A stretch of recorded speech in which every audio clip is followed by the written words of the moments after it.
It seemed like we were done with Thanos, but that might not be the case. Over the past few weeks, a few pieces of news have caught our attention, and we think they could spell the return of the Mad Titan. Don't believe us? Well, strap in as we dive into everything that suggests Thanos' involvement in the Eternals.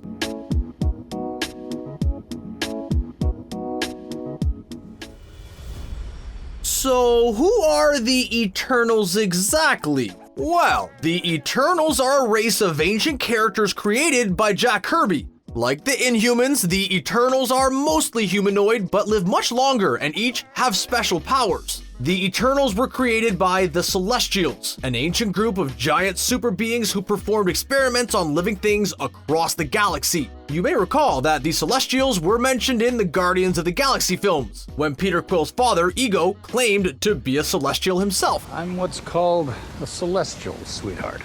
The film is purported to focus on two super strong and invulnerable Eternals, Icarus and Circe. So what does this have to do with Thanos? We are glad you asked. Do you remember the scene in Endgame when Black Widow and Hawkeye visit Vormir and Red Skull correctly names Black Widow's father? Seems to us that he has excellent dad naming abilities, and we generally trust him when he names somebody's dad. So on revisiting Infinity War, you may discover Red Skull exercising that talent another time, when Thanos and Gamora come to Vormir. Red Skull calls Thanos son of Alars. This is significant because Alars is, you guessed it, an Eternal.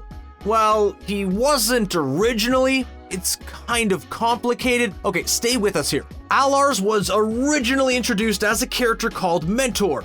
Debuting in a 1970s Iron Man story, Mentor was the leader of Titan, a planet which you may recall is Thanos' original home. Originally, the Titanians were their own thing, but a later retcon shook up their origins a little bit. Turns out, there was a civil war between two factions of the Eternals, and the losing side was banished to Titan, meaning that the inhabitants of Titan, including Thanos, were originally Eternals. As a young man on Titan, Thanos becomes obsessed with death and even falls in love with Mistress Death, who is the Marvel Universe's physical embodiment of the concept. It was the 70s, okay? Things got weird. Anyway, to impress his goth death girlfriend, Thanos started an attack on his own planet. His father, not an anime fan, did not approve of this attack on Titan and teamed up with the original Captain Marvel to combat his son. In an attempt to kill Thanos, Mentor even enlisted the help of his father, Kronos, to help create a being specifically designed to destroy him. That being was called Drax. All of this adds up to what could be a very interesting dynamic if Thanos and Alars were to appear in the Eternals film. A war between father and son, factions forming as different characters have to choose sides. Sign us up! I am your father. But you might still be wondering how all of this will happen when Thanos is dead. Not only is he dead, in fact, but Titan is a wasteland. The answer seems to be, as you may have already guessed, that the Eternals will be a prequel. More did you speak? After all, in Infinity War, it appears that the Eternals are dead, or at the very least, the faction of them that lived on Titan are. Thanos appears to be the last of his people, and Titan is abandoned when the Avengers crash land there. This leaves us with two possibilities. One, that there is another group of secret Eternals on Earth, or two, the film is a prequel about how the Eternals became extinct and could easily feature a young Thanos. Looking at the second possibility, it doesn't seem so far-fetched. With Captain Marvel, the MCU went the prequel route, and similarly to that character, the Eternals age very slowly, so they could appear in modern MCU films with the same actors. Speaking of actors, Game of Thrones star Richard Madden is in talks to star in the film, and that may point to the direction of the story. With many of the Eternal stories featuring warring factions, evil armies, and royal power struggles, could the Eternals be Marvel's take on Game of Thrones? Hey, they even have their own Cersei. If so, a young version of Thanos could fit into this perfectly. It would be fun to see his strategic mind at work and not just his brute strength. Watching Thanos as an idealistic diplomat who fails to save his planet could be crushing. it could finally make us emotionally understand his quest to snap away half the universe. If nothing else, it could give Thanos some great Darth Sidious-style scene-chewing moments. How do you beat I Am Iron Man? Like this. I am the Senate. But is that the only evidence of Thanos' involvement? Hardly. This week, Marvel released a piece of concept art from a scene that was scrapped from Endgame. The art depicts a young Thanos, flanked by two characters who appear to be Eternals. This decidedly not thick Thanos is dressed in a robe, looking regal, and looks like he could fit into any political power struggle very easily. But why does Thanos look so different from his Eternal pals? Well, there are actually two distinct types of Eternals. The Eternals Classic, which is a name that we just made up, and the Deviants. The Deviants are named for the deviant gene they all possess, which gives them each a random and distinct mutation. This mutant problem is a little What mutant problem?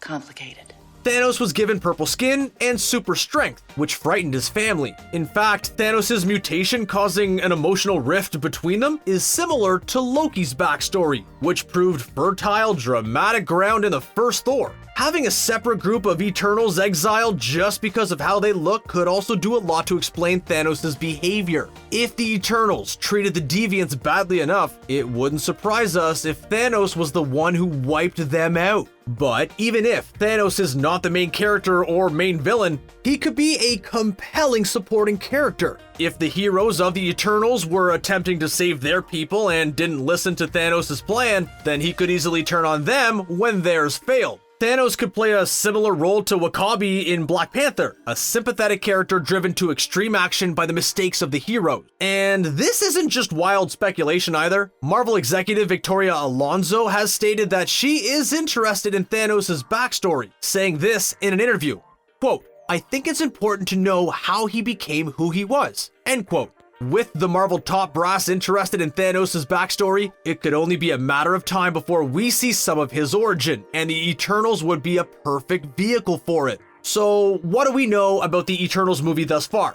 Not a whole lot, to be honest, other than the main cast. Still, the cast is certainly interesting. Angelina Jolie has been cast as Sersi, who appears to be the lead. Sersi is a super strong Eternal with powerful abilities and psionic manipulation, meaning she can alter the molecular structure of objects at will. She's even known to use this ability to shapeshift. Loyal to the Eternals, Sersi is also fiercely independent and will leave them for long periods of time. She even briefly joined the Avengers in the 90s. Other than the Maleficent series, this will be Angelina Jolie's first major blockbuster role in a while, and we're excited to see her headline a movie again. As we touched on earlier, Richard Madden will be playing Ikaris, an occasional de facto leader of the Eternals, and like Sersi, Ikaris can manipulate molecules, including his own. This gives him the ability to control gravity around him, allowing him to fly, and he can protect his body from illness and injury. After an impressive run on Game of Thrones, Madden seems to be eyeing a jump over to film after a role in this month's Rocket Man.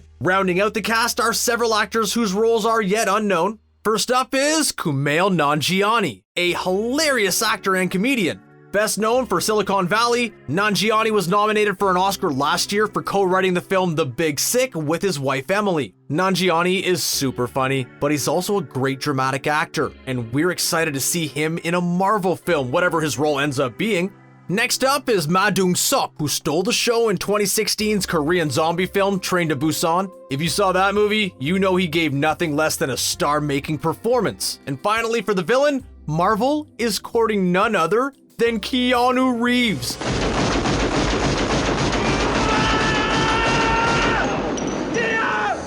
After a long career being derided by critics, Keanu has had a late period renaissance. This year alone, he will have appeared in John Wick 3, Always Be My Maybe, Toy Story 4, and the upcoming video game Cyberpunk 2077. Other than the exciting cast, the story is unclear, but seeing Brolin's Thanos going up against them is exciting. Another piece of info about the movie we have is the director, Chloe Zhao, hired off of her impressive indie debut, The Rider. If you haven't seen The Rider, we highly recommend it. It's pretty much as good a drama as they come, and we're looking forward to seeing another great indie director get a shot at the big leagues after the magic made by Taika Watiti and Ryan Coogler. Other than the political intrigue we've outlined above, is there another way Thanos' origins could be explored? We're glad you asked, helpful rhetorical device. Thanos' origin was also explored in the 2013 miniseries Thanos Rising. This series introduced some of the origin we touched on earlier, such as the deviants being treated as second-class citizens and how Thanos is rejected by his mother. This leads him on a dark path that has creepy echoes of the story of Jeffrey Dahmer. Feeling isolated among the other teenagers of Titan, Thanos retreats into himself and his science experiments. One day, Thanos follows a mysterious girl to a cave where some of his classmates are playing. A rock slide traps Thanos, and when he emerges, he discovers his paralyzed classmates have been eaten by lizards. Thanos is blamed for their deaths and is once again ostracized by his society. Coaxed again by the mysterious girl, Thanos returns to the cave and slaughters the lizards, Anakin Skywalker style. Thanos becomes obsessed with killing and dissecting animals, and eventually graduates to doing the same to local teenagers. Lashing out at the mother who never loved him, Thanos kills her too and joins a traveling band of space pirates. Fathering many children over his travels in hopes of finding people who love him, Thanos can never find true love and keeps pursuing the mysterious woman who spoke to him on Titan. Pushed around by the pirates, Thanos has a full-on mental break and blacks out, waking up to discover that he has killed them all. Greeted by the mysterious woman who is strongly implied to be death herself, Thanos is told he must kill many more if he wants her to love him. Whew! That is an extremely dark story. I'm in a glass case of emotion! And it's hard to imagine it playing out in a Marvel flick, but it's hard to deny that it's compelling. We think this could easily happen in the background of an Eternals film, with us catching glimpses of Thanos losing his way and ending with him leading the deviants in a mass defection or escaping with the space pirates. Alternately, a dark R-rated Thanos story could work great on Disney+. It seems that Marvel is sparing no expense on these series and is ready to take risks. Similar to what the Marvel Netflix verse was supposed to be, the series could expand on the darker undercurrents of the feature films. Whatever form it takes, we'd love to see the origins of the big purple guy explored on screen. And the Eternals is the perfect way to showcase this, tying in the popularity of Thanos while setting the stage for a whole new group of superheroes to follow. What do you think about Thanos' origins? Do you have your own theories? Do you think he'd be a good fit for the Eternals? Let us know in the comments below and subscribe to ScreenRant for the latest on all things Marvel.